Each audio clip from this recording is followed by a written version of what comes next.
Hello नमस्कार दोस्तों। आपके अपने YouTube चैनल मौजी एजुकेशन पे स्वागत है दोस्तों। हम यहाँ आज NCERT 10वीं कक्षा की बुक करेंगे नोट्स के रूप में। आपको बिल्कुल अच्छे से समझा आ जाएगा, आपको पसंद आएगी वीडियो को पूरा देखें। देखने के बाद यदि आपके मन में कोई डाउट रहता है तो आप उसको कमेंट में लिखें, आपके कमेंट का जवाब दिया जाएगा। नंबर 1 वीडियो रहने वाली है। ऐसी वीडियो आज तक यूट्यूब पर किसी ने नहीं बनाई होगी। नोट्स के रूप में है और साथ में आपको बुक मिलेंगी। जैसा चाहे वैसा आप कर सकते हैं, चाहे तो बुक पढ़ सकते हैं आप, या दोस्तों नोट्स चाहें तो नोट्स पढ़ सकते हैं। और दोस्तों इन नोट्सों की PDF आपको टेलीग्राम ग्रुप में PDF बिल्कुल फ्री मिलेगी। चलिए आज की क्लास शुरू करते हैं बिना टाइम वेस्ट किए। कक्षा 10 भूगोल भाग 2 भाग 1 9वीं क्लास में है। NCERT आप देख रहे हैं, ये 2022-23 के डाटा के साथ है। थोड़ा आपको जूम करके दिखा देता हूँ, देख लीजिए। 2022-23 का डाटा है, बिल्कुल नया डाटा है। एग्जाम में डाटा ज्यों का त्यों पूछा जा सकता है आपको। चलिए देखते हैं इसमें कितने टॉपिक हैं 10वीं कक्षा की भूगोल में।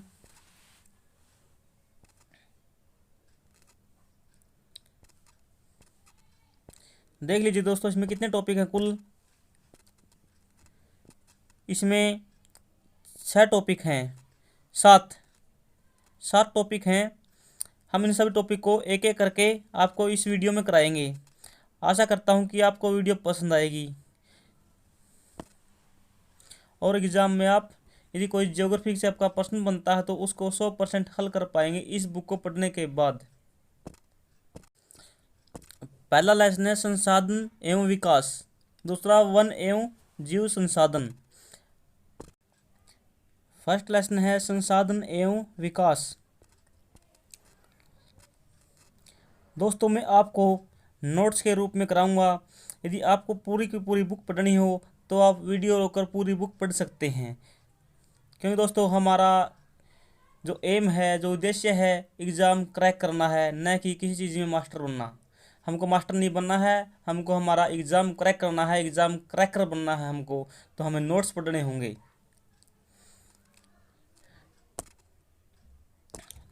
उत्पत्ति के आधार पर जो संसाधन है इनके प्रकार। उत्पत्ति के आधार पर 2 प्रकार के हैं, जैव अजैव। समाप्त है नवीकरणीय अनवीकरणीय। स्वामित्व के आधार पर व्यक्तिगत, सामुदायिक, राष्ट्रीय, अंतर्राष्ट्रीय।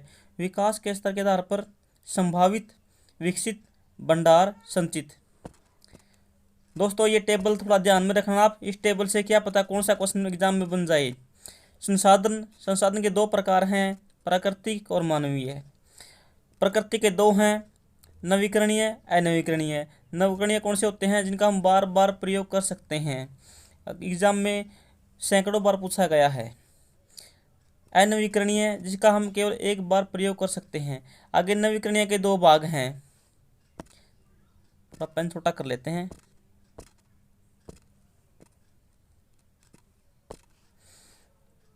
आगे नवीकरणीय के 2 भाग हैं, सतत और जैव। सतत कौन से हैं? जो कंटिन्यू रहते हैं, जैसे जल, पवन, प्रवाह, ये क्या है? कंटिन्यू में है। जैव में इनमें वन्य जीव आएंगे और वन आएंगे, यानी वनस्पति और वन्य जीव। जैव में जीव आते हैं। सतत में क्या आते हैं? जैसे अपनी हवा है, पानी है, या दोस्तों किसी जैसे बर्फ है, ये आएगी इसमें सतह में। आगे है अनवीकरणीय। अनवीकरणीय के 2 भाग हैं। कौन से 2 भाग हैं? चक्रीय धातु, यानी जो जैसे लोहा है, सोना है, चांदी है, इन चक्रीय धातुओं का कुछ सीमित समय तक हम बार बार प्रयोग कर सकते हैं रिसाइकल करके। लेकिन एक समय ऐसा आता है जब ये समाप्त हो जाते हैं, इनका चक्कर समाप्त हो जाता है बार बार प्रयोग करते हुए। अचक्रीय जिनका, ये तो चक्रीय जिनका कई बार प्रयोग किया जा सकता है, लेकिन जिसका केवल एक बार प्रयोग किया जाता है वो अचक्रीय होती हैं। जैसे कोयला है, पेट्रोल है, डीजल है, इनका एक बार प्रयोग किया जाता है। इधर मानवीय संरचनाएं एवं संस्थाएं, मात्रा एवं गुणवत्ता। चलिए आगे चलते हैं। दोस्तों देख सकते हैं आप, बिल्कुल नया डाटा के साथ बुक हैं।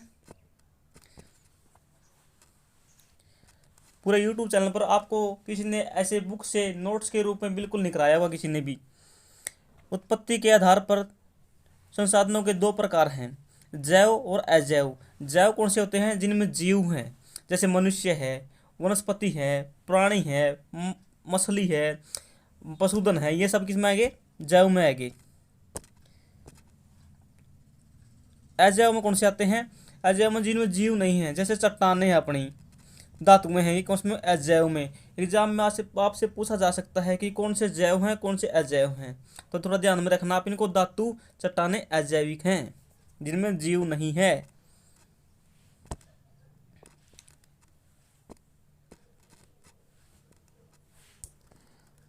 आगे है समाप्यता के आधार पे नवीकरणीय और अनवीकरणीय। आपको पहले बता दिया मैंने, नवीकरणीय कौन से होते हैं जिन्हें पुनः प्रयोग किया जा सकता है। उदाहरण के लिए पवन, जल, वन, वन्यजीव। फ्रेंड्स, आपके एग्जाम में कई बार एग्जाम में दिया है वन, वन्यजीव क्या है? ये नवीकरणीय है, इनका बार बार प्रयोग किया जा सकता है। जैसे जल है दोस्तों, लोग क्या कहेंगे लोग कि जल समाप्त हो जाता है, लेकिन दोस्तों जल कभी समाप्त नहीं होता। आपने जल का प्रयोग किया और जल को आपने बाहर नाली में बहा दिया और तालाब में जाएगा, उसका वाष्पीकरण होकर कहाँ जाएगा? वायुमंडल में जाएगा। और दोस्तों कुछ पानी नीचे धरती में चला जाता है, तो वाष्पीकरण होकर ऊपर गया, ऊपर क्या बने? बादल बने, बादल बनने से वर्षा हुई, धरती वापस आ गया। इस प्रकार दोस्तों आपका नीचे इस धरती के नीचे पानी गया, आप इसको निकाल कर दोबारा से प्रयोग करते हैं। इन दोस्तों जल का क्या है? संरक्षण करने की कोई ज़रूरत नहीं है, जल समाप्त नहीं होता है, जल का बार बार प्रयोग किया जाता है। लेकिन जल प्रदूषण से जल खत्म नहीं होता है, वो खराब हो जाता है उसकी जो दिनचर्या है। यानी जल कभी पूर्ण रूप से समाप्त नहीं होता है, लेकिन इसकी गुणवत्ता में कमी आ जाती है। आगे है वन्यजीव भी एक नवीकरणीय है। क्यों दोस्तों? जो वन है, एक बार आपने काट लिए तो दोबारा पौधे लगा दो, तो उनका क्या है? चलती रहती है प्रक्रिया। इसी प्रकार से जीव है, एक जीव समाप्त हो गया तो उसके पीछे संतान रहती है, यानी वो भी नवीकरणीय होता है। उनका नवजीव नवीकरणीय कर होता है, नए जीव बनना या नई चीज़ बनते रहना। तो दोस्तों जीव भी बनते रहते हैं, वो समाप्त नहीं होते बिल्कुल कभी भी। जैसे कोयला है, एक बार प्रयोग कर लिया बिल्कुल समाप्त हो गया, और उस कोयले से और कोयला नहीं बन सकता, लेकिन जीवों से और जीव बन सकते हैं, पेड़ों से और पेड़ बन सकते हैं। इसीलिए ये क्या है? ये नवीकरणीय में आते हैं। आगे है अनवीकरणीय। अनवीकरणीय में जिसका प्रयोग केवल एक बार किया जाता है, जैसे धातु हैं, चक्रीय हैं, लेकिन थोड़ा टाइम बाद समाप्त हो जाएंगी। जो ऐसे ईंधन है अचक्रीय में आते हैं, पहले वो हम कर चुके हैं। स्वामित्व के आधार पर स्वामित्व के आधार पे व्यक्तिगत कुछ होते हैं जो खुद की चीज़ हो, पर्सनल चीज़, वह व्यक्तिगत होते हैं। जैसे कोई किसान है, उसकी भूमि है, वो कोई व्यक्तिगत की भूमि है। आगे है दूसरा सामुदायिक। स्वामित्व के आधार पर संसाधनों के सामुदायिक क्यों हैं? समूह के, यानी जिसको पूरा समाज प्रयोग कर सकता है, पूरा देश प्रयोग कर सकता है, उन साधनों को बोलते हैं, क्या बोलते हैं? सामुदायिक। जैसे चारण भूमि है जहाँ पशु चराए जाते हैं, शमशान भूमि है, तालाब हैं, कुएं हैं, ये क्या है? ये सबकी सब स्कूल हैं, हॉस्टल हैं, अस्पताल हैं, ये सब सार्वजनिक हैं, इनका प्रयोग सभी कर सकते हैं। सामुदायिक, सार्वजनिक होते हैं सरकारी, सामुदायिक होते हैं पूरे समुदाय के। खेल का मैदान है, ये सब क्या है? समुदाय के आते हैं। राष्ट्रीय संसाधन जिन पर राष्ट्र का नियंत्रण होता है, जैसे रेलवे लाइन है। देश की सरकार को कानून अधिकार है कि वह व्यक्तिगत संसाधनों को भी आम जनता के लिए, हाँ, जिसके व्यक्तिगत संसाधन, मान ली किसी किसान के खेत में आज तेल निकला हुआ है, थोड़ा सरकार कब्जा कर लेगी जदे, कहेगी नहीं तो इस खेत को छोड़ और कहीं चला जा। क्यों कर लेगी दोस्तों? सड़क निकालनी हो तो भी किसान से मुआवजा दे देती है दोस्तों, या ज़बरदस्ती भी कई बार सड़क निकाल देती है सरकार। यानी क्या है कि आम जनता की सुविधा के लिए जो व्यक्तिगत पर्सनल साधन है उन पर कब्जा कर सके सरकार। रेलवे जो सड़क है, रेलवे लाइन है, ये सरकारी हैं, लेकिन ये खातिर निकालने के लिए ज़मीन ले सकती है किससे? किसानों से, जो पर्सनल है उनकी। यह अच्छा उदाहरण है समझने के लिए। आगे है शहरी विकास 12 मील समुद्री, 12 मील या 22.2 किलोमीटर। एग्जाम में आपसे कौन सा पूछा जा सकता है, ध्यान में रखना। 12 मील या 22.2 किलोमीटर तक महासागरीय भू क्षेत्र यानी जो भूभागीय समुद्र है इसमें पाए जाने वाले संसाधन राष्ट्रीय संपदा हैं। ये मान लीजिए ये भारत है, भारत के इस साइड में समुद्र है सारा है, इधर भारत का अंडमान निकोबार है। अंडमान निकोबार से 22.2 किलोमीटर या 12 मील तक भारत के कर्ष का है, संसाधनों का प्रयोग कर्ष का है। इससे आगे के संसाधन है उनका प्रयोग कौन करेगा, या तो दूसरा देश करेगा, या दोस्तों ये किसी की सीमा में नहीं आते हैं, नहीं, इनका प्रयोग करेंगे अंतर्राष्ट्रीय संसाधन बोले जाएंगे। इनका प्रयोग कौन करेगा, फिर जो अंतर्राष्ट्रीय संस्थाएं हैं वो इन साधनों का प्रयोग कर सकती हैं। ठीक है, जो बीच में बच गई दोनों देशों का है, किसी देश में शामिल नहीं है। आगे वही बात है कि अंतर्राष्ट्रीय संसाधन, कुछ अंतर्राष्ट्रीय संस्थाएं संसाधनों को नियंत्रित करती हैं। तट रेखा से 200 समुद्री मील दूरी से पर खुले महासागरीय संसाधनों के, तो वही बात है कि नहीं, जो तट रेखा है, आप तो 22 मील है जे 12 किलोमीटर है जे, तो ये ध्यान में रखिए 12 तो मील है, 22.2 किलोमीटर है, या 200 समुद्री मील, ये नॉटिक मील बोलते हैं कई बार तो, लेकिन एनसीईआरटी में नहीं लिखा वो किसी भी देश का अधिकार में नहीं आते हैं। इन संसाधनों का अंतर्राष्ट्रीय संस्थाओं को सहमति से उपयोग किया जाता है। ठीक है नहीं, इनका प्रयोग कौन कर रहा है, अंतर्राष्ट्रीय संस्थाएं कर सकती हैं, या यदि भारत है जैसे इनका प्रयोग करना चाहे तो अंतर्राष्ट्रीय संस्थाओं से इजाज़त लेनी पड़ेगी इनका प्रयोग खातर। ठीक है, आगे समझ में बात। क्या आप जानते हैं आर्कटिक क्षेत्र से दूर हिंद महासागर की तलहटी में मैग्नीज ग्रंथियों का खनन करने का अधिकार है। दोस्तों आपसे एग्जाम में पूछा जा सकता है कि जो आर्कटिक क्षेत्र है, इकोनॉमिक जोन, हिंद महासागर की तलहटी में मैग्नीज जमा है, क्या उनका भारत प्रयोग कर सकता है। कुछ अंतर्राष्ट्रीय संस्थाओं की पहचान करें। जो अंतर्राष्ट्रीय संस्थाएं हैं इनकी इजाज़त से भारत इनका प्रयोग कर सकता है जो भारत की समुद्री सीमा है उससे दूर है। आगे है विकास के स्तर के आधार पर संभावित संसाधन, वे संसाधन हैं जो किसी प्रकार परंतु इनका उपयोग नहीं किया जा गया है।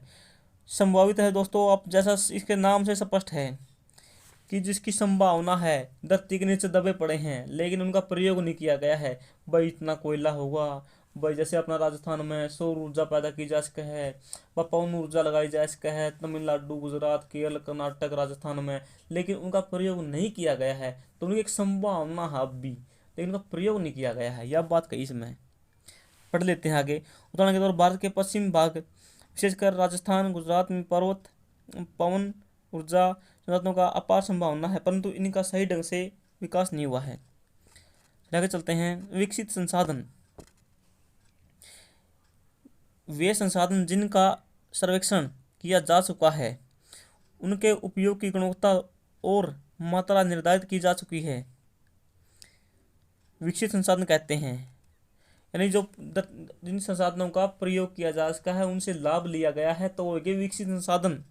संसाधनों का विकास किस पर निर्भर करता है, प्रौद्योगिकी पर और संभाव्यता पर निर्भर करता है। भाई उनका कितनी तो टेक्नोलॉजी है और उनका कितना यूज किया जाना है, उस पर निर्भर करेगा उन संसाधनों का कि विकास होगा या नहीं होगा।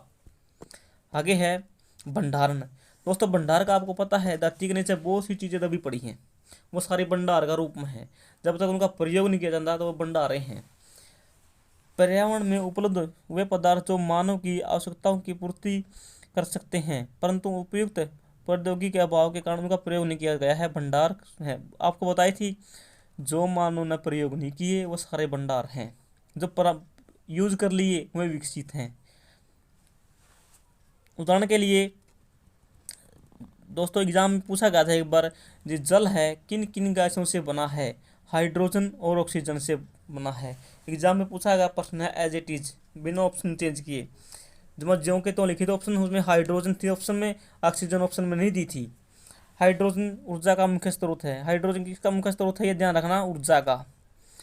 परंतु इसका उद्देश्य इस उद्देश्य से इसका प्रयोग करने में बल तकनीकी चाहिए, वह तकनीकी अब तक है कौन। भारत इसका कुछ हद तक प्रयोग करता है आज भी। ये एक प्रदूषण मुक्त ईंधन है, यानी प्रदूषण नहीं करता है ये। आगे है संचित कोष। इनका प्रयोग सभी अभी आरंभ नहीं हुआ है, इनका उपयोग भविष्य में आवश्यकता पूर्ति के लिए किया जा सकता है। यानी संचित कोष का होता है भाई किसी के पास सुरक्षित भंडारण है। जैसे अमेरिका है, अमेरिका और देशों के तो तेल प्रयोग करता है, और देशों का कोयला प्रयोग करता है, और देशों का लोहा प्रयोग करता है, लेकिन अपना खुद का सारे के सारे संसाधन बचा के रख रहा है। उनसे बोला सिंचित संसाधन, बाद का भविष्य में प्रयोग करेगा वो। आगे है संसाधनों का विकास। संसाधनों को अंधाधुंध शोषण और पारिस्थितिक संकट पैदा हो गया है। ज़्यादा प्रयोग करने से क्या गया है, जो पारिस्थितिक तंत्र है बिगड़ गया है। जैसे जीव जंतु हैं भाई, जैसे पक्षी मर गए, बहुत से पशु मर गए भाई, जिनका एक जीवन चक्र था, जिनका एक ऊर्जा चक्र बोल लो, उसको ऊर्जा चक्र बोल सकते हैं, ऊर्जा प्रवाह बोल सकते हैं, फूड जाल बोलते हैं जिसे। क्या है, एक गड़बड़ाया गया है, किस कारण से, संसाधनों के अंधाधुंध प्रयोग करने से। आगे है भूमंडलीय तापमान, यानी जो भूमंडलीय तापमान, ग्लोबल वार्मिंग बहुत बढ़ रही है, धरती का तापमान बढ़ रहा है, जिस कारण बर्फ पिघलने लग रही है, समुद्र का जो पानी है ऊपर उठने लग रहा है, जो आसपास के तटीय क्षेत्र में डूबने लग रहे हैं। ये किसके कारण है, संसाधनों का प्रयोग करना। आगे है ओजोन प्रदक्षिण, यानी ओजोन का ह्रास हो गया है, पर्यावरण प्रदूषण बढ़ गया है, भूमि निम्नीकरण हो गई है। आगे है सतत पोषणीय विकास। सतत पोषणीय आर्थिक विकास का अर्थ है विकास पर्यावरण को बिना नुकसान पहुंचाए, बिल्कुल सही लिखा है, विकास करना है तो पर्यावरण को बिना नुकसान पहुंचाए विकास करना क्या कहलावा, सतत पोषणीय विकास। वर्तमान विकास की प्रक्रिया भविष्य की जो पीढ़ियां हैं उनकी आवश्यकताओं की अवहेलना न करें। आगे है रियो डी जेनेरो पृथ्वी सम्मेलन 1992।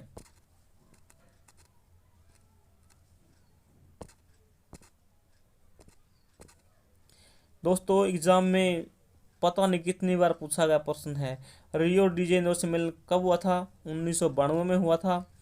ठीक है, कहाँ पर हुआ था दोस्तों, एक कई बार एग्जाम में फिक्स डेट पूछ ली जाए 1992, ठीक है याद रह जाएगा, लेकिन जून भी याद रखिए, जून गर्मियों के समय में हुआ था, जून में हुआ था। क्या हुआ था, रियो डी जेनेरो 1992 में। इसमें किसने देशों के राष्ट्राध्यक्षों ने भाग लिया था, 100। रियो डी जेनेरो शहर कड़ा है ब्राजील में। प्रथम अंतर्राष्ट्रीय पृथ्वी सम्मेलन था यू, कौन सा था, प्रथम अंतर्राष्ट्रीय पृथ्वी सम्मेलन था यू, रियो डी जेनेरो में हुआ था ब्राजील में। 100 देशों ने भाग लिया था, जून 1992 में हुआ था। पर्यावरण इसमें क्या काम करा था, जो देश हैं इनकी पर्यावरण संरक्षण की बात की, सामाजिक आर्थिक विकास की समस्याओं को हल ढूंढने के लिए किया गया सम्मेलन था। आगे है सम्मेलन में एकत्रित नेताओं ने क्या काम करे थी, जो गर्मी बढ़ रही है, भूमंडलीय जलवायु परिवर्तन, जैव विविधताकरण पर एक घोषणा पत्र पर हस्ताक्षर किए। नहीं, हस्ताक्षर किस पर किए, घोषणा पत्र पर, किसके लिए, भूमंडलीय जलवायु परिवर्तन और जैव विविधता के लिए। रियो सम्मेलन में भूमंडलीय वन सिद्धांत पर सहमति बनी। किस सिद्धांत पर सहमति बनी थी, एग्जाम में पूछा गया प्रश्न दोस्तों, भूमंडलीय वन सिद्धांत पर, फॉरेस्ट प्रिंसिपल। 21वीं सदी में सतत पोषणीय विकास के लिए कितने एजेंडे रखे गए, 21। 21वीं सदी में हुआ, 21वीं सदी के लिए 21 एजेंडे रखे गए थे। एग्जाम में पूछा गया प्रश्न है कि 1992 में कितने एजेंडे थे, 21। ठीक है, ये सारी बात, ये वही बात सही है, पहले पढ़ लिया हमने, या थोड़ा ध्यान रखियो। एजेंडा 21 का मुख्य उद्देश्य क्या था, प्रत्येक स्थानीय निकाय अपना स्थानीय एजेंडा तैयार करे। स्थानीय निकाय का मतलब जैसे दोस्तों अपने भारत में है, जैसे गांव में पंचायतें हैं, वह पंचायतें भी अपना 21 कार्यक्रम बनाएं, 21 एजेंडा तैयार करें और अपना विकास करें, जैसे इन देशों के नेताओं ने कहा था उसी अनुसार।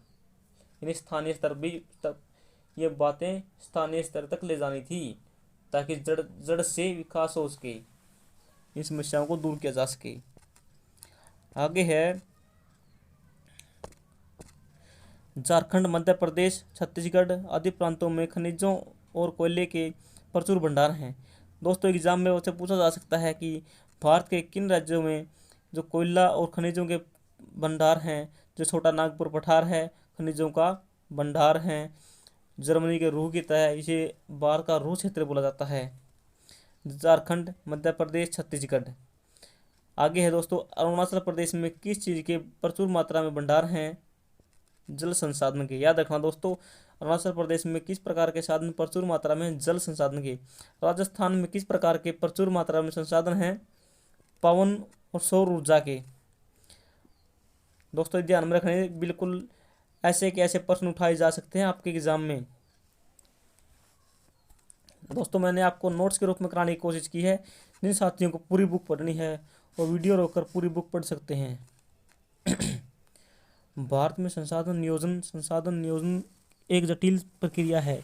इसमें निम्नलिखित से कोई ज़रूरी नहीं है। चलिए आगे चलते हैं। संसाधनों का संरक्षण। दोस्तों एग्जाम में क्या पता पूछ लिया जाए, परंतु संसाधनों का विवेकहीन उपयोग यानी गलत तरीके से उपयोग, गणना प्रयोग, कई सामाजिक, आर्थिक, पर्यावरणीय समस्याएं पैदा हो जाती हैं। गांधी का विचार देख लो, गांधी ने कही थी बात, एग्जाम में पूछी जाओ कई बार। हमारे पास हर व्यक्ति की आवश्यकता पूर्ति के लिए बहुत कुछ है, लेकिन किसी के लालच की संतुष्टि के लिए नहीं। अर्थात हमारे पास पेट भरने के लिए बहुत है, लेकिन पेटी भरने के लिए नहीं है। ये शब्द किसके हैं? महात्मा गांधी के हैं। ये शब्द आपको ना तो किसी लूसेंट में मिलेंगे, ना कोई और बुक में मिलेंगे, लेकिन एज इट इज ये शब्द दिए जाते हैं और ये पूछा जाता है कि ये शब्द किसके हैं, ये वाक्य किसने कहा था। ये ऑप्शन में आपको गांधी दिया मिलेगा, ऑप्शन में नेहरू में दिया मिलेगा, लाल और भी दिए मिलेंगे, लेकिन इसका आंसर वही लगा सकेंगे जिसने एनसीईआरटी पढ़ी है। बिना एनसीईआरटी पढ़े इसका आंसर नहीं लगा सकते। आगे है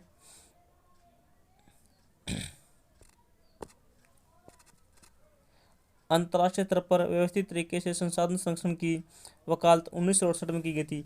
जो अंतर्राष्ट्रीय संसाधन है इनका संरक्षण की बात कब की गई थी? 1968 में।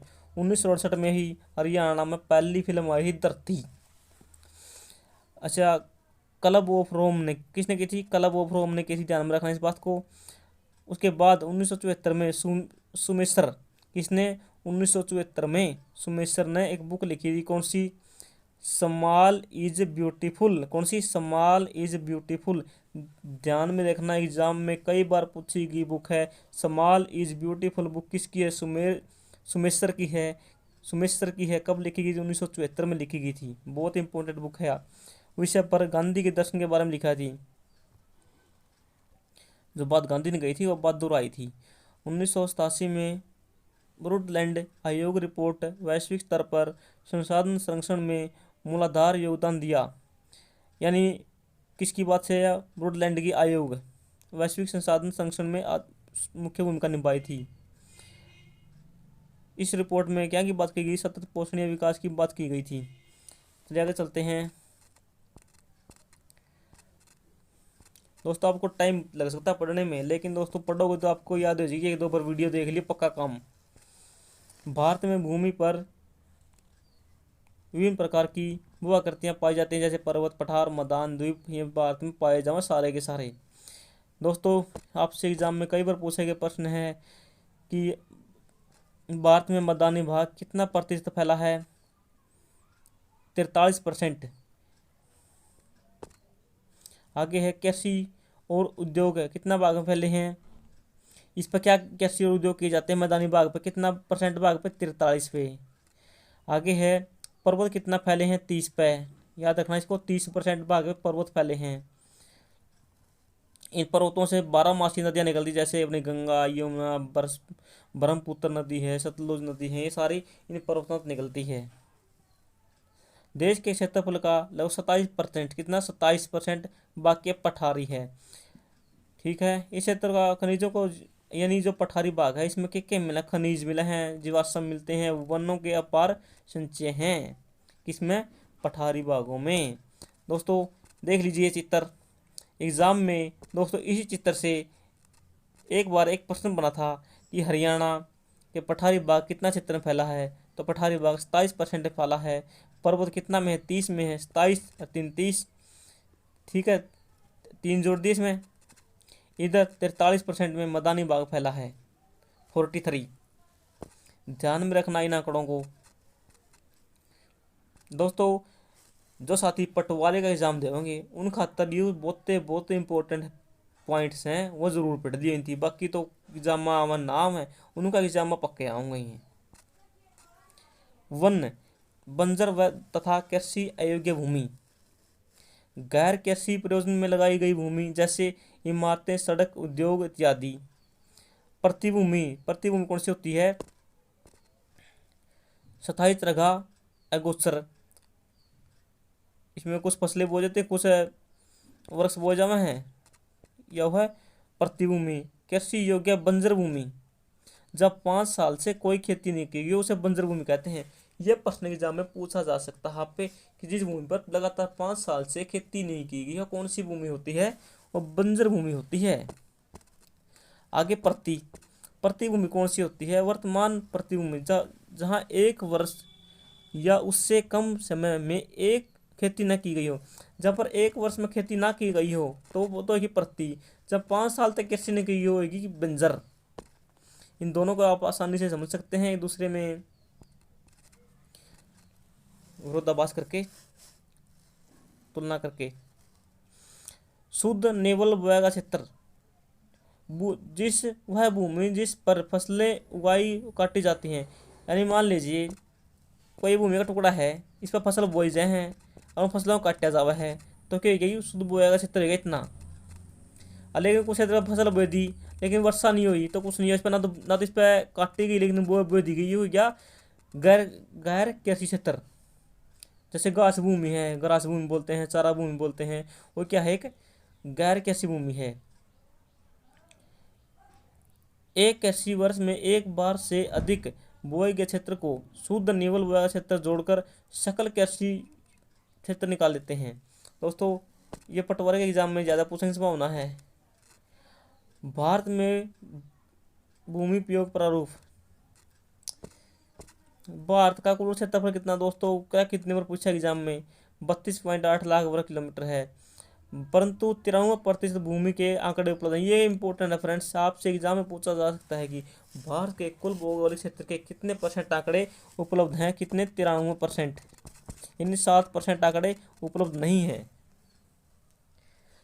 क्योंकि पूर्वोत्तर भारत में असम को छोड़ेगा ना, बाकी किसी की भूमि नहीं कम मेरा कितनी भूमि है, कितना क्षेत्र है। क्योंकि दोस्तों उधर चीन है, चीन ने अरुणाचल का बहुत सारा दबाया हुआ है, बहुत से पे कब्जा किया है, तो नू नहीं मेरा कितना एरिया उड़ा है, कितने उड़ा का सर्वेक्षण नहीं हो पाया अच्छे से। इसे एक अपना उसमें जम्मू कश्मीर में भी है जहाँ पर चीन ने और पाकिस्तान ने भारत का क्षेत्र दबाया है। इसके अलावा जम्मू कश्मीर में भी पाकिस्तान और चीन ने भी भारत का बहुत सा हिस्सा दबाया है, वहाँ सर्वेक्षण नहीं हो पाया अच्छे से, सर्वेक्षण नहीं होया वहाँ पर। क्यों? वहाँ पर दोस्तों पहली बात तो जो पर्यावरण कंडीशन हुआ है ठीक को नहीं, दूसरी बात थोड़ा लड़ाई दंगा चल दे रहे हैं, थोड़ा सर्वेक्षण करने वाले नहीं जानते। आगे है दोस्तों, ये पूरा पैरा पढ़ना है आपको। शुद्ध बोए गए क्षेत्र का प्रतिशत विभिन्न राज्यों में भिन्न भिन्न होता है। पंजाब हरियाणा में 80% भूमि पर। दोस्तों हरियाणा के एग्जाम में प्रश्न बार बार पूछा जाता है कि हरियाणा में कितनी भूमि पर खेती की जाती है? 80% भूमि पर खेती की जाती है। कितनी? 80। ये प्रश्न यहीं से उठाया जाता है। परंतु अरुणाचल प्रदेश, मिजोरम, मणिपुर, अंडमान निकोबार द्वीप समूह में केवल कितनी भूमि पर कृषि की जाती है? 10% से भी कम भूमि पर खेती की जाती है। हरियाणा पंजाब 80, तो इधर आओ 10। इन सारे आंकड़ों को आप ध्यान में रखेंगे। हमारे देश में राष्ट्रीय वन नीति कब आई थी? हमारे देश में राष्ट्रीय वन नीति 1952 में आई थी। पहली राष्ट्रीय वन नीति 1952 में आई थी। इसके अनुसार भारत के कुल भौगोलिक क्षेत्र पर कितने वन होने चाहिए? 33% वन होने चाहिए। एग्जाम में आपसे पूछा जाता है कि किस वर्ष राष्ट्रीय नीति के आधार पर हरियाणा में कितने, भारत में कितने वन होने चाहिए? 33% वन होने चाहिए भारत में। आगे है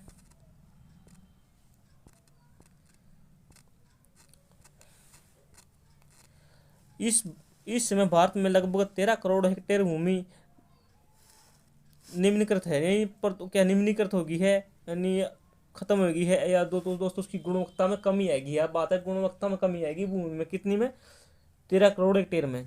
28% भूमि में क्या हो गया है, वनों के अंतर्गत है। एग्जाम में आपसे पूछा जा सकता है कि कितनी हेक्टेयर भूमि निम्नीकृत है, 13 करोड़। वनों के अंदर कितनी आती है, 28%। 56% किसी है जो अपर्दन और लवणीय है। लवणीय अक्षारीय कितनी परसेंट है, 56%। चला के देखते हैं।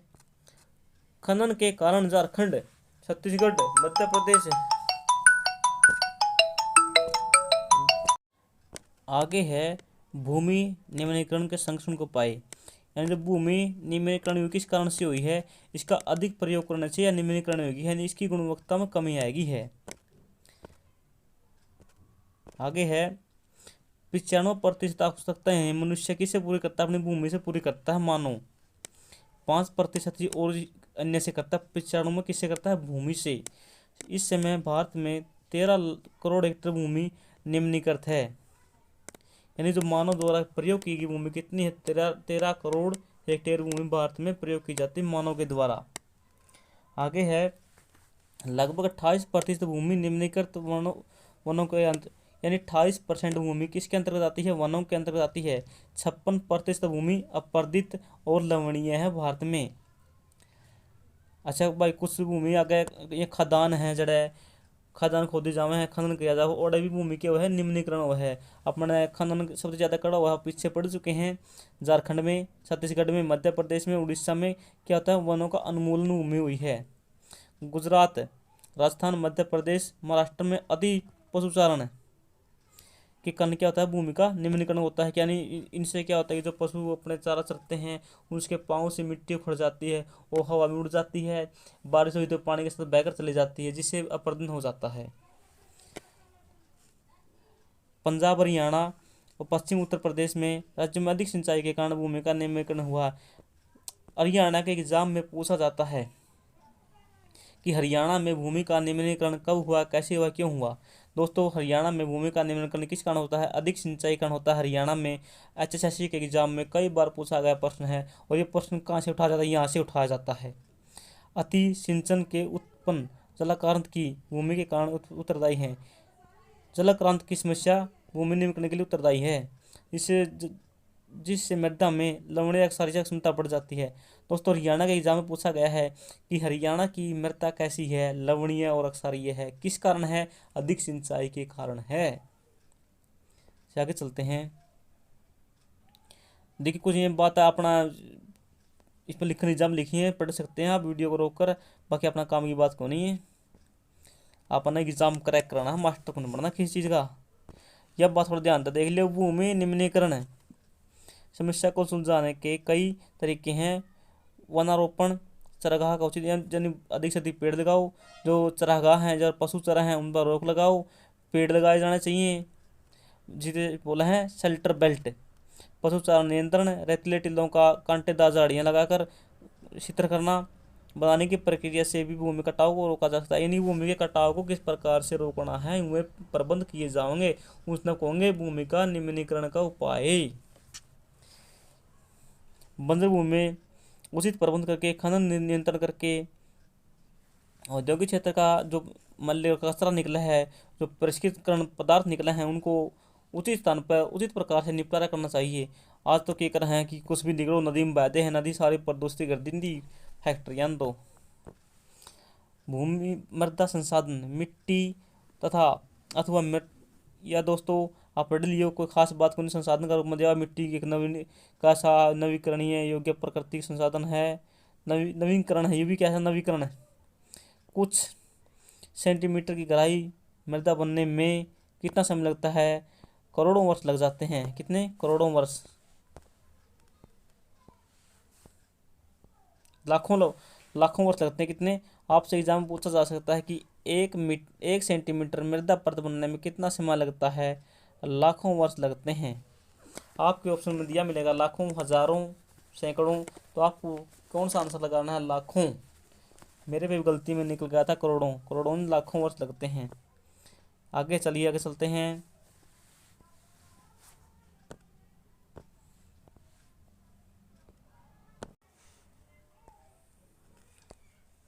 मृदा का वर्गीकरण सबसे इम्पोर्टेंट है फ्रेंड्स। ये मृदा का वर्गीकरण किसके आधार पर किया जाता है? जो उसमें मौजूद तत्व हैं, रंग के आधार पे और गठन के आधार पे, वायु यानी कितने उम्र तक ठीक रहा हमारे उसके आधार पे, रासायनिक पदार्थों के आधार पे, भौतिक गुणों के आधार पे मृदाओं का गठन किया जाता है भारत में। तो देखते हैं, बहुत मोस्ट इम्पोर्टेंट प्रश्न है, यहाँ से प्रश्न अक्सर बनते हैं एग्जाम में। जलोढ़ मृदा, संपूर्ण उत्तरी मैदान जलोढ़ मृदा से बने हैं। उत्तरी मैदान कौन से हैं? जैसे अपना हरियाणा है, पंजाब है, उत्तर प्रदेश है, कुछ बिहार है। ये किस मिट्टी से बने हैं? जलोढ़ मिट्टी से। यहाँ जलोढ़ मिट्टी कहाँ से आती है? जो जैसे गंगा है, यमुना है, या दोस्तों छोटी छोटी और नदियाँ जो हिमालय से बहकर नीचे मैदानों में आते हैं, वो अपने साथ जलोढ़ मिट्टी को बहा कर लाती हैं और उसको जमा कर देती हैं। इस प्रकार से इस उत्तरी मैदान में जलोढ़ मिट्टी का निर्माण हुआ है। चलिए पढ़ लेते हैं, क्या बात करना चाहते हैं। यहाँ यहाँ मृदा हिमालय के कौन सी तीन महत्वपूर्ण नदी तंत्रों, जैसे सिंधु, गंगा, ब्रह्मपुत्र, तीन नदियाँ मुख्य हैं जो सी नदियों का निक्षेप किया जाता है मृदा लेकर। अच्छा, ये मृदाएं राजस्थान और गुजरात तक फैली हैं। किन क्षेत्रों में फैली हैं? हरियाणा पंजाब में शेष हैं, राजस्थान आखिरी सीमा है, गुजरात आखिरी सीमा है इन मिट्टियों की। पूर्वी तट मैदान पे महानदी, जो महानदी है गोदावरी है, कृष्णा है, कावेरी है। ये नदियाँ डेल्टा भी बनाती हैं और जलोढ़ मिट्टी का निर्माण करती हैं। कहाँ पर? तटीय क्षेत्रों में। देख लीजिए जलोढ़ मृदा किस प्रकार की होती है। जलोढ़ मृदा में रेत, सिल्ट, मृत्तिका का अनुपात पाए जाते हैं।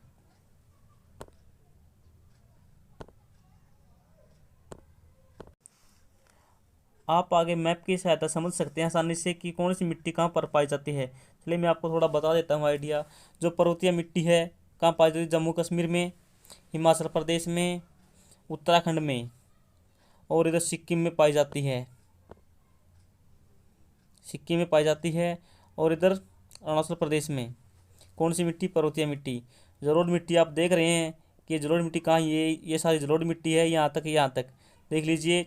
संपूर्ण पंजाब, हरियाणा, उत्तर प्रदेश, बिहार, इधर आओ नीचे आओगे तब राजस्थान, गुजरात, इस क्षेत्र में फैली हुई जलोढ़ मिट्टी है। फिर आगे आती है लाल मिट्टी, पीली मिट्टी। ये शुष्क मिट्टी केवल राजस्थान में पाई जाती है। शुष्क मिट्टी केवल और केवल राजस्थान में पाई जाती है। इम्पोर्टेंट है, आपसे पूछी जा सकती है कि शुष्क मिट्टी किस राज्य में मिलती है। लाल और पीली मिट्टी, लाल मिट्टी आप ये देख रहे हैं लाल मिट्टी है, और इनके पास में कोई ये पीली मिट्टी है। ये पीली मिट्टी थोड़ी थोड़ी दिखाई देती है आपको। आगे लेटराइट मिट्टी और आगे है शुष्क मिट्टी। इनके बारे में आगे पढ़ेंगे कि ये किस क्षेत्र में पाई जाती है, कैसे बनती हैं। चलो देखते हैं आगे।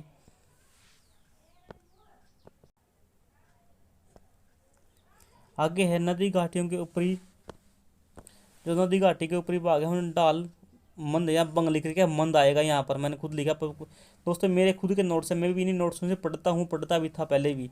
मैंने आपको ये नोट्स बिल्कुल फ्री में प्रोवाइड कराए हैं कि सभी मोटे कण वाली मृदा पाई जाती है। ठीक है, ये मृदाएं किस नदी घाटियों में कैसे कणों वाली मृदा पाई जाती है? एग्जाम में पूछा गया प्रश्न, मोटे कणों वाली मृदा। पर्वतों की तलहटी में पर बने मैदान, जो पर्वत हैं जैसे ये पर्वत है, इनकी तलहटी है, जो यहाँ पर मैदान बने हैं, इनको क्या बोलते हैं? चो बोलते हैं, चो द्वार। आमतौर पर तराई बोलते हैं, चो क्षेत्र बोलते हैं। कौन से? ये पर्वत हैं, इनका निचले मैदान है, इनको बोलते हैं। आगे है आयु के आधार पे मृदा के कितने प्रकार हैं? आयु के आधार पर मृदा के 2 प्रकार हैं। कौन से हैं? एक तो पुरानी जलोढ़ मृदा यानी जिसको बांगर बोलते हैं, नई जलोढ़ मृदा। बांगर मृदा में जो बांगर मृदा है इसमें जो कंकड़ पत्थर हैं वो बाहर निकल आते हैं, क्योंकि दोस्तों यहाँ पर एक बार बाढ़ आएगी तो कई वर्षों तक बाढ़ नहीं आती है।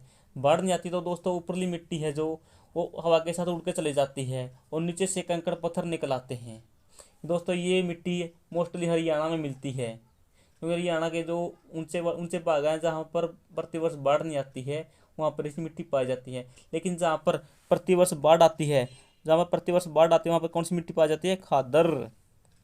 यदि खादर मृदा में खादर में महीन का नापे पाओगे, क्यों? प्रतिवर्ष बाढ़ आवा है, बाढ़ आओ तो नई मिट्टी की परत जम जाए ऊपर को, खादर अधिक उपजाऊ मिट्टी होती है। चलिए आगे चलते हैं।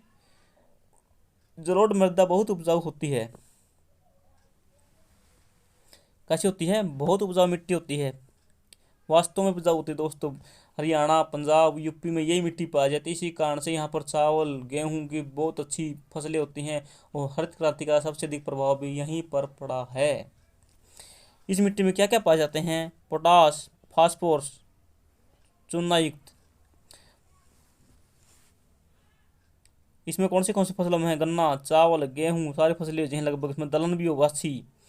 अच्छा, अधिक उपजाऊ के कारण जलोढ़ मृदा क्षेत्रों में गहन कृषि, यानी गहन कृषि का मतलब है भूमि कम कृषि अधिक की जाती है। जलोढ़ मृदा पाई जाती है जहाँ पर, यहाँ पर जनसंख्या भी अधिक है। आप देखते हैं कि सबसे अधिक जनसंख्या कहाँ पर है? यूपी में है, बिहार में है। क्षेत्र कम है, जनसंख्या बहुत ज़्यादा है।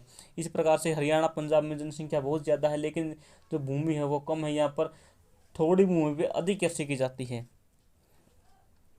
सूखे क्षेत्रों में मृदा अधिक अक्षारीय होती है। ये जड़ा पानी को नहीं, और मृदा कैसी होगी? अक्षारीय, या मोस्टली हरियाणा में मिलती है, राजस्थान के लगते क्षेत्रों में। सही उपचार सिंचाई के द्वारा की पैदावार बढ़ाई जा सकती है। काली मृदा, तो काली मृदा देख लेते हैं कहाँ पर पाई जाती है। हरियाणा के मोस्टली क्षेत्रों में जलोढ़ मृदा पाई जाती है, खासकर हरियाणा वाले लोग इसको ध्यान में रखें। आगे काली मृदा को रेगुल मृदा बोलते हैं। इसका रंग काला होता है, यह कपास के लिए अच्छी होती है, कपास मृदा बोलते हैं। अच्छा, कहाँ पर पाई जाती है? ढक्कन के पठार में पाई जाती है। निर्माण किससे होता है? लावा से होता है। बस आपसे एग्जाम में यही प्रश्न बन सकते हैं। थोड़ा आप देख लीजिए काली मिट्टी कैसी होती है। सूखने या सूखी मिट्टी है, दरार पड़ रही है, जब वर्षा हो जाएगी तो यह चिपचिपी हो जाएगी। ठीक है, इसमें जो खेती करना बहुत मुश्किल है, हल चलाना मुश्किल है। लेकिन आज के ज़माने में तो ट्रैक्टर, हर्रो, कल्टीवेटर आ चुके हैं। आज के ज़माने में इसमें किसी प्रकार की हल चलाने की में कोई दिक्कत नहीं आती, पहले आती थी वो। इसीलिए पहले ज़माने में लोग क्या करते थे कि जब वर्षा हुई, वर्षा की पहली बौछार पड़ी, पहली बौछार होंदे क्या करे करते थी, जो हल चला दे करते, मिट्टी गिली गिली होगी, हल ठीक चल पड़ेगा। तो उसकी खुदाई करते करते फिर इसमें धान बोई जावा है, कपास बोई जावा है। ठीक है, यही बातें हैं, ये एग्जाम में पूछी जाती हैं। आगे क्या लिखा है? जंग सैलों से बनी, किससे? लावा से बनी है। महाराष्ट्र, सौराष्ट्र, मालवा। मुख्य कहाँ कहाँ मिलती है? महाराष्ट्र में मिलती है, सौराष्ट्र मिलती है, मालवा में, मध्य प्रदेश में, छत्तीसगढ़ में, गुजरात में मिलती है, और पठारी भागों में मिलती है। गोदावरी, कृष्णा नदियों की घाटियों में मिलती है। घाटियों में कौन सी मिट्टी मिलती है? काली मिट्टी मिलती है। लावा के कारण इसका निर्माण हुआ है। काली मृदा बहुत मीन कण होते हैं, यानी इतने छोटे कणों हैं, इतने छोटे कणों हैं कि ये पानी ने तले नहीं जाने देते, इन्हें पानी ऊपर रहले है। इस कारण से चिपचिपी हुआ है। जब नीचे पानी बिक जाए तो धरती सूख जाएगी, लेकिन नीचे नहीं जाने देते पानी नहीं है। अच्छा, कि क्या है?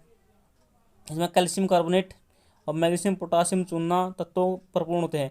दोस्तों इसमें जब कैल्शियम है, कैल्शियम की वो पत्थर है, ये पत्थर का रूप में है, तभी तब पानी नीचे कौन जाने दे दिया, पत्थर में पानी कभी जा नहीं सकता। फास्फोरस की कमी, हाँ इसकी कमी है, फास्फोरस की कमी सबसे इंपॉर्टेंट ये पॉइंट है, ये ध्यान रखियो। इसमें काली मिट्टी में किसकी कमी है? फास्फोरस की कमी है, एग्जाम में पूछा जा सकता है। गर्म और शुष्क मौसम में इन मृदाओं में गहरी दरार पड़ जाती हैं। आपको मैंने दिखाई थी कि गर्मियों में पूरी पूरी दरार पड़ जिनमें इसमें अच्छी तरह से वायु का मिश्रण होता है। वायु का क्या होता है? मिश्रण होता है। वायु इनके जो दरार हैं इनके भीतर अच्छे से प्रवेश कर जाती है। इनको जोतना मुश्किल होता है। क्यों जोतना है? क्योंकि ये कठोर मिट्टी होती है, इसीलिए इनकी जोताई कब की जाती है? जो मानसून है, अब जो अपना वर्ष बारिश हुआ है जून जुलाई में, उसकी पहली बारिश हुआ है, पहली बारिश में थोड़ी थोड़ी गिल्ली हो जाएगी, तभी किसान इसकी बहाई कर देंगे ताकि आसानी से इसको खोदा जा सके, हल चला जा सके। लाल पीली मिट्टी, लाल पीली मिट्टी हरियाणा भारत में कहाँ मिलती है? दक्कन के पठार में। दक्कन का पठार कहाँ दोस्तों, क्वेश्चन को साथियों को दक्कन का पठार नहीं पता हुआ, चलिए इसको मैप की सहायता से आपको समझाते हैं आगे। दक्षिणी हिस्सों में पाई जाती है, रेवेदार चट्टानों से होती है, रेवेदार चट्टानों से बनी होती है कौन सी, लाल पीली मिट्टी। कम वर्षा वाले भागों में विकसित हुई, लाल पीली मिट्टी कैसे क्षेत्र में विकसित होती है, जहाँ पर कम वर्षा होती है। लाल पीली मृदाएं कहाँ पाई जाती हैं, उड़ीसा, छत्तीसगढ़, मध्य गंगा मैदान, दक्षिणी छोर, पश्चिमी घाटों में पाई जाती हैं। मुख्य है दक्कन का पठार, याद रखियो, कम वर्षा वाले क्षेत्रों में होती है, उड़ीसा में। लाल मिट्टी या पाई जाती पीली मिट्टी आड़ है। ये लाल मिट्टी का निर्माण कैसे होता है, रूपांतरित चट्टानों में लोहा धातु के कारण होता है। दोस्तों जब लाल मिट्टी में पानी ज़्यादा आ जाएगा तो क्या बनेगा, लोहा आ जाओ, और लोहा में पीला पड़ जाएगा, उसको जंग लग जाएगा, तो होगी पीली मिट्टी। और लाल मिट्टी जब जंग नहीं लगेगा लोहा में तो वो लाल मिट्टी होगी। इनका पीला रंग जल योजन के कारण होता है। जब मिट्टी में लोहा पड़ा है, लोहा का जर लगाया जाएगा, तो आप गाँव आप आम भाषा में भी देखते हैं कि हमारा घर में कोई लोहा पड़ा है तो वो कई दिन के बाद पीला पीला रंग पकड़ जाएगा। किस कारण से, जल में, जल के कारण, जल के साथ क्रिया करने के कारण पीला जाएगा। वो एक बात इसमें है कि पीली लाल मिट्टी पीली हो जाती है जल योजन के कारण, निर्जल बनने के कारण। थोड़ा ध्यान रखिए, एग्जाम पूछी जा सकती है यह लाइन, इसलिए मैंने इसको पीले रंग में करके दी है। पीला रंग जल योजन के कारण होता है। लेटराइट मिट्टी शब्द ग्रीक भाषा के शब्द लेटर से बना है, जिसका अर्थ है ईंट। आर्द्र शुष्क ऋतुओं के बाद पाई जाती है। यह भारी वर्षा वाले क्षेत्रों में पाई जाती है। निक्षालन का परिणाम होता है। लेटराइट मिट्टी अधिक गहराई तथा अम्लीय, या लेटराइट मिट्टी कैसी होती है, अम्लीय होती है, भारी वर्षा वाले क्षेत्रों में पाई जाती है। जो लाल पीली मिट्टी है कम वर्षा वाले क्षेत्रों में पाई जाती हैं। इस प्रकार से कंपैरिजन कर सकते हैं आप। इनको ईंटों से ईंटों जैसी होती है, ठीक है। निक्षालन प्रक्रिया के कारण इसमें जो अधिक वर्षा होगी तो जो धरती में पानी नीचे बिगजेगा, जो लवण है ऊपर आ जाएंगे, इन लवणों के कारण ये मिट्टा लेटराइट हो जाती है, ईंटों के समान कठोर। इससे ईंटों का निर्माण किया जाता है। इन ईंटों से घर मकान बनाए जाते हैं। जहाँ इस मिट्टी में पर्णपाती, इस मिट्टी में कौन से वन होते हैं, सदाबहार वन होते हैं। पर्णपाती सदाबहार वन पाए जाते हैं कौन सी मिट्टी में, लेटराइट मिट्टी में। लेटराइट मिट्टी कड़ा पाई जाओगी, जो समुद्र तटीय क्षेत्र जड़ा अच्छी वर्षा हो पाई जाओगी। ह्यूमस, इसमें ह्यूमस तो पाओगे जी भाई, सदाबहार वन होगी, सदाबहार वन है तो ह्यूमस प्रचुर मात्रा में पाओगा। क्यों, क्योंकि उनके पत्ते गिरे जब पत्ते आते हैं ह्यूमस बन जाए है। देख लो लेटराइट मिट्टी है भाई, इसमें ह्यूमस की मात्रा कम होती है। दोस्तों देख लीजिए, इसमें ह्यूमस की मात्रा कम बताई गई है, और ऊपर क्या बताएगी, लेकिन इसमें ह्यूमस पर्याप्त रूप में पाया जाता है। लेकिन कड़ा ह्यूमस कमी कमी कड़ा पाई जब है, यह बात से जड़ा विरल वनस्पति है भाई, बताई थी मैंने, बात है अर्धसूचक है। जड़ा वनस्पति है और तो पाओगी प्रचुर मात्रा में ह्यूमस है। लेकिन जड़ा जन भाई शुष्क एरिया है, जड़ा वनस्पति को नहीं, तो बड़ा ह्यूमस करता बनाएगा। पेड़ पौधों के पत्तों से ही ह्यूमस बनता है, गलने सड़ने से ही। अपने 6-7 में पढ़ सकें यही बात। आगे है, इन मृदाओं का कड़ पाई जाओ, कर्नाटक, केरल, तमिलनाडु में कौन सी चाय और कॉफी उगती है, कौन सी मिट्टी में, लेटराइट मिट्टी में। इंपॉर्टेंट प्रश्न है। आगे है, तमिलनाडु, आंध्र प्रदेश, केरल में लेटराइट मिट्टी पाई जाती है। अपने देख, तमिलनाडु, आंध्र प्रदेश और केरल में लेटराइट मिट्टी पाई जाती है। इसमें क्या हो गया है, काजू। और इधर कर्नाटक, तमिलनाडु और इधर केरल में पाई जाती है, इसमें क्या होगी, कॉफ़ी। ठीक है, थोड़ा ध्यान में रखना, ऊपर साइड में कॉफ़ी, निचली साइड में काजू। आगे है मरुस्थलीय मिट्टी। मरुस्थलीय मिट्टी का रंग लाल भूरा होता है। अपन देखा कभी राजस्थान का चक्कर लगाओ तो देखियो, और रेत का रंग लाल लाल या भूरा भूरा दिखाई देगा आपको। सुबह के समय तो पूरा दिखाई देगा, दोपहर के समय जब सूर्य किरणें अधिक पड़ेंगी तो आपको लाल दिखाई देगा तपने के कारण। लवणीय होती है, इसकी प्रकृति कैसी लवणीय होती है, लवणीय इतनी ज़्यादा है, रेत समुद्र का, इसका मरुस्थल का, कि इसमें जो झीलों हैं, बरसात तो होगी, थोड़ा बहुत पानी जम गया इसमें, जब गर्मी आओगी तो पानी वाष्प बनकर उड़ जाएगा ऊपर आसमान में, तो थोड़ा नमक बच जाएगा। इस नमक का प्रयोग खाना में करें लोग, ये बात अड़ लिखी है। शुष्क जलवायु उच्च तापमान, अभी वायु बात है, जलवाष्प अधिक होगा, शुष्क जलवायु है, उच्च तापमान है। ह्यूमस की कमी, ह्यूमस की कमी आपने बेरा है, नमी की भी कमी है पानी को राजस्थान में। ह्यूमस आपने बेरा है, जड़ा बनाऊंगे बड़ा ह्यूमस होगा, तो राजस्थान में पेड़े को नहीं। मृदा में कैल्शियम, नीचे कैल्शियम जम जाता है। नु बताओ, ये बड़ा ये नमक जम गया, नमक का नीचे क्या बनागा, कैल्शियम बनागा। कैल्शियम की वो नमक वो है, कैल्शियम एक पत्थर भी वो है। नमक जो सिंधा नमक है नहीं, और राजस्थान की जो नीचे परत जमी है नोट निकट है आज भी, जिसे सेंधा नमक बोलते हैं, यू एक पत्थर के रूप में, कैल्शियम के रूप में, चट्टानों के रूप में निकलता है राजस्थान से। देख लीजिए मरुस्थलीय मृदा कैसी है, आप एक बार चित्र में। आगे है सिंचित करके, जो या मरुस्थलीय मूर्ति है इसमें आप सिंचाई करके अच्छी पैदावार ले। कहाँ, आज पश्चिम राजस्थान में ऐसा किया गया है।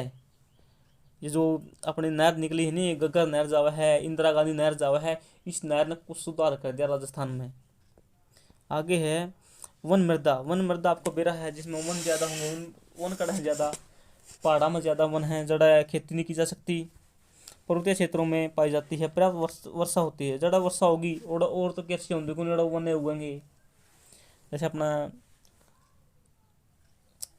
मणिपुर है, हिमाचल प्रदेश है, उधर पूर्व में त्रिपुरा है, इन सब में क्या होते हैं, वन उगते हैं।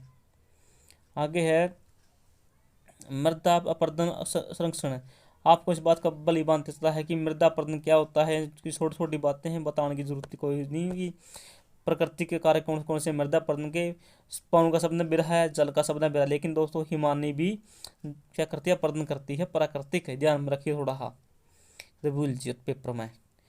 जल अपरदन अवनालिका अपरदन करता है। अब इस अपरदन को क्या कहते हैं, जो अवनालिका है, मतलब ये नीचे दिखा रखी है, अब दिखाऊंगा नीचे।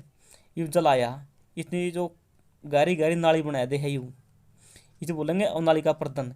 इस तरह के वह जो खेती है वह खेती नहीं होगी, क्योंकि इसमें ना तो ट्रैक्टर चल रहा है, इतनी गहरी गहरी खाई बन जाएंगी, और ना इसमें बलद चल रहे हैं, बैल चल रहे हैं, तो फिर क्या होगा, इसी बोलेंगे उत्खात भूमि, बेड लैंड। क्या बोलेंगे, बेड लैंड, उत्खात भूमि, जड़ा अवनालिका बन जाए। चंबल बेसिन में ऐसी भूमि को खड्डक बोलते हैं। खड्डक, खड्डक कहाँ पाए जाते हैं, एग्जाम में पूछा गया प्रश्न है, चंबल घाटी में।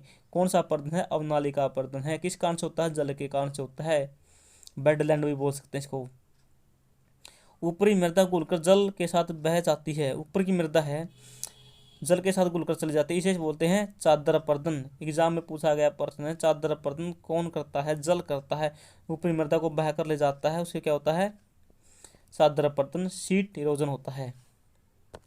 देख लीजिए दोस्तों, ये अवनालिका अपरदन है, ये आप खुद देख लीजिए। जब इतनी इतनी गहरी खाई हो जाएगी नहीं, तो इनको कैसी तो हुए को नहीं, ना तो इस पर को ट्रैक्टर चल रहे हैं, ना इस पर को और कोई यंत्र चल रहे हैं, तो यहाँ पर कृषि करना मुश्किल है। इसे बोलते हैं बेडलैंड, उत्खनन भूमि।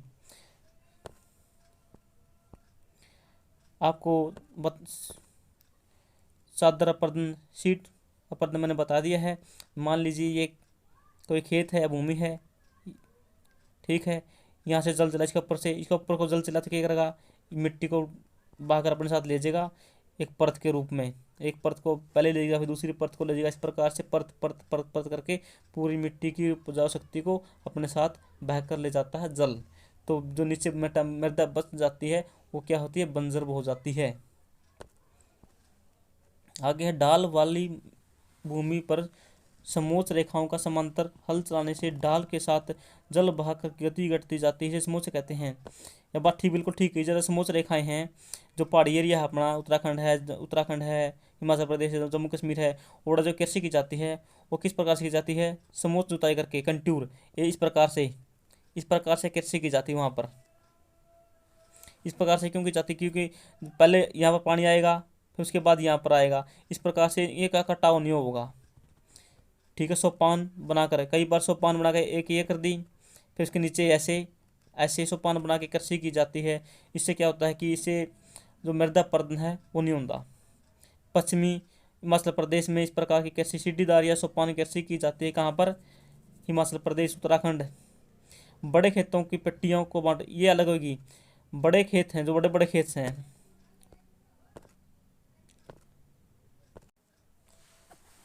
आगे है बड़े खेतों को पट्टियों में बांटकर। मान लीजिए बड़ा खेत है, ये 10-20 किलो का खेत है, इसको छोटी छोटी पट्टियों में बांट लो।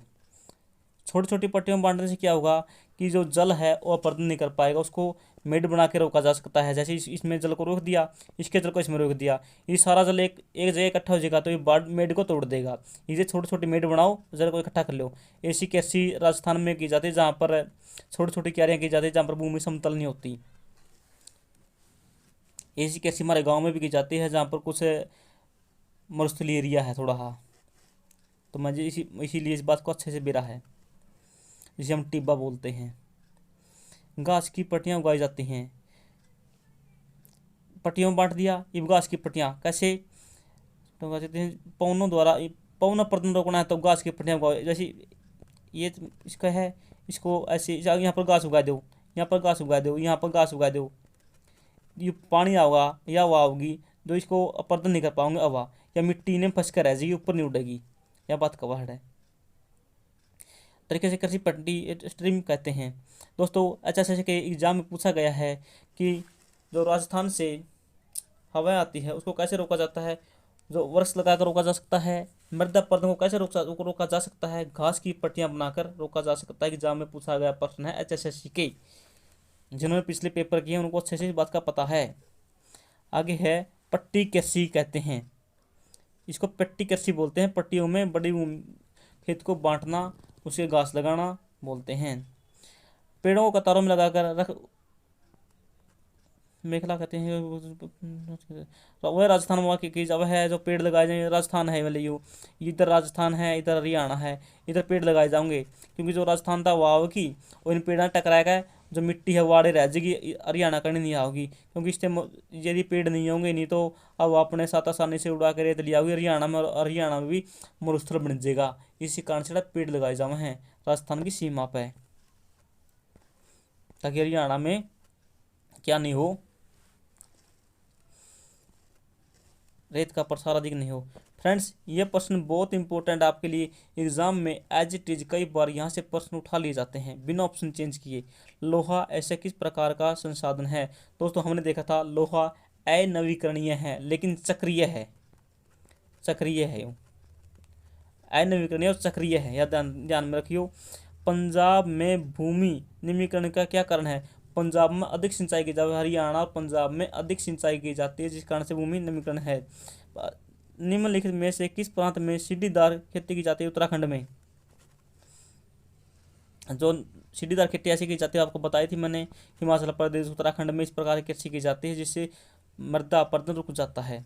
इनमें से कौन सा राज्य में काली मिट्टी है? आपको बताई थी महाराष्ट्र, सौराष्ट्र, गुजरात, इन क्षेत्रों में पाई जाती है काली मिट्टी। दक्कन का पठार किस कारण से निर्माण होता है?